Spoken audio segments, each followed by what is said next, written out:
Hello everyone, welcome to Marlin Chess Quiz. Today I'm going to show you the game played by Hikaru and Magnus in the Magnus Cousin Tour final. In this position, both are in equal position. The last move played by Hikaru was playing a queen take the pawn.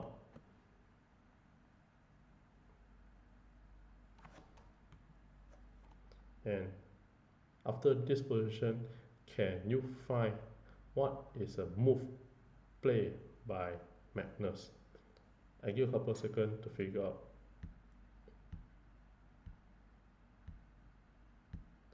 Well, congratulations for those who are able to find the answer.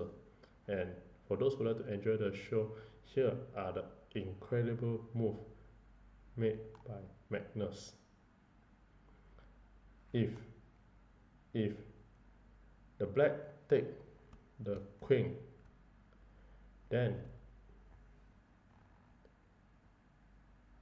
you have a knight take back the queen, and the knight will fork both pieces, the bishop and the rook. And you see this, there will be the 3-point winning for the white. For example, take this and this, and after any move from the black, for example rook to e3, then the knight will take the bishop at d7. Then it will be a winning for the white. So in the actual game, after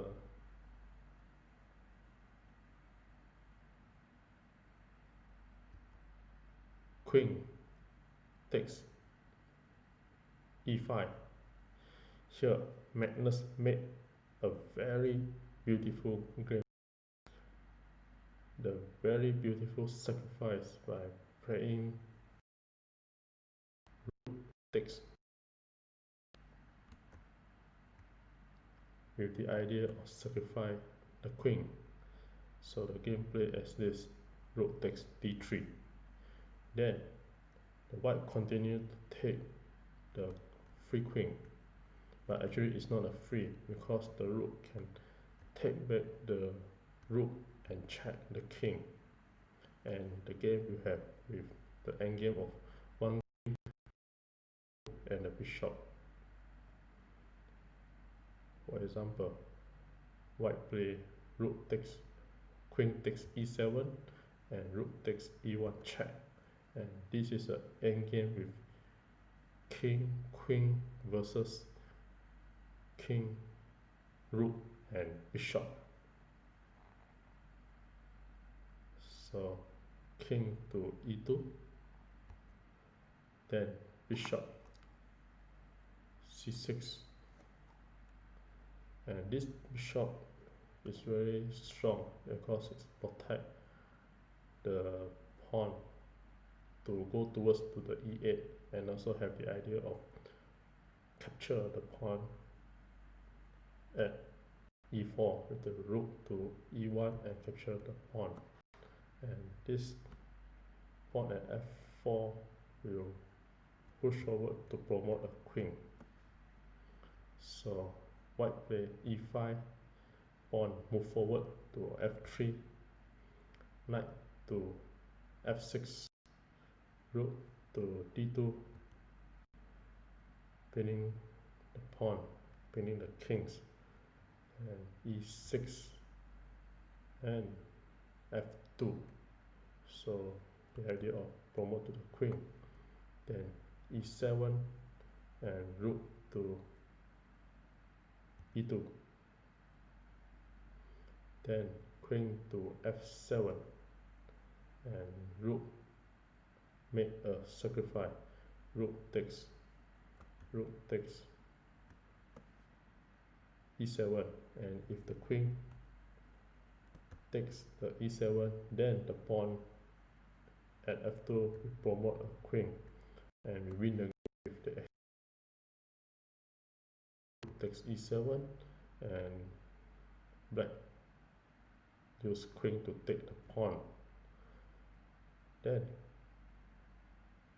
rook to g7 and queen to f4 and rook to g2, and the bishop is controlling the rook, and the rook is, if the king move to a3, then the rook can take the free pawn.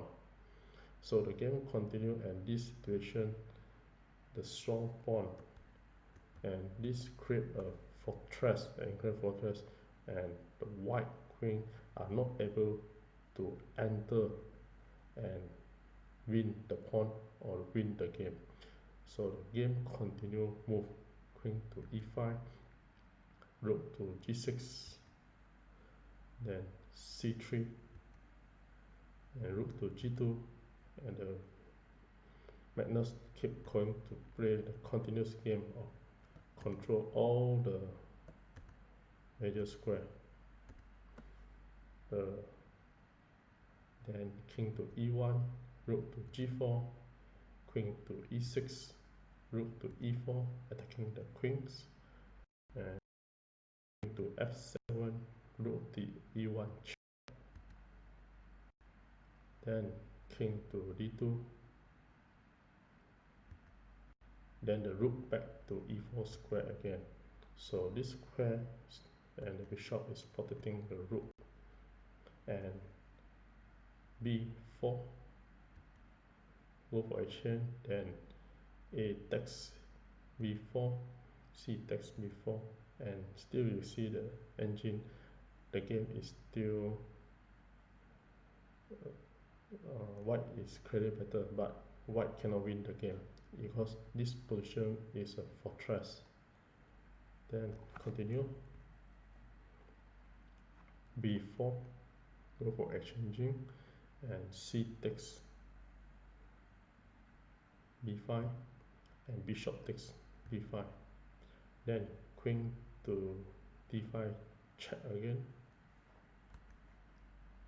with the idea of double attack, but the bishop are able to go to c6 and attack the queen, and at the same time protect the rook. So bishop to c6, queen to c5, with the idea of pushing the pawn up to take the bishop, and then the rook to e6, and king to c3, and rook to d6, then e5, and the idea to take the bishop. Then bishop just move to d7, and the pawn is protecting the rook, and with this situation there's no way for the white are able to attack the king. Basically there's no way the queen can check the king.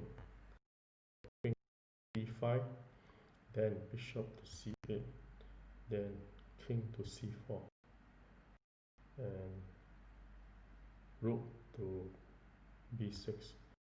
And Magnus said that he can pre-move and just keep moving the rook from here, from b6 and between these two locations, because this is a fortress and black has nothing to worry in this situation.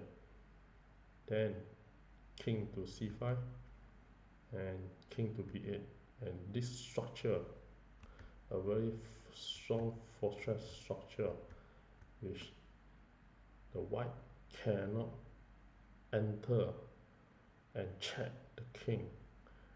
Then the game continue, queen to e8, then rook to d6, and they keep going to play between these two locations. Then queen to f8, and rook to b6, and with this the game, there is both agreed to draw, and this fortress is a very incredible fortress with very accurate speed and rhythm.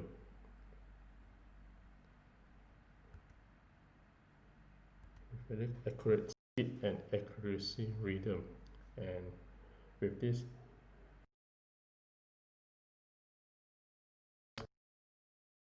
final in this tournament. With this, thank you.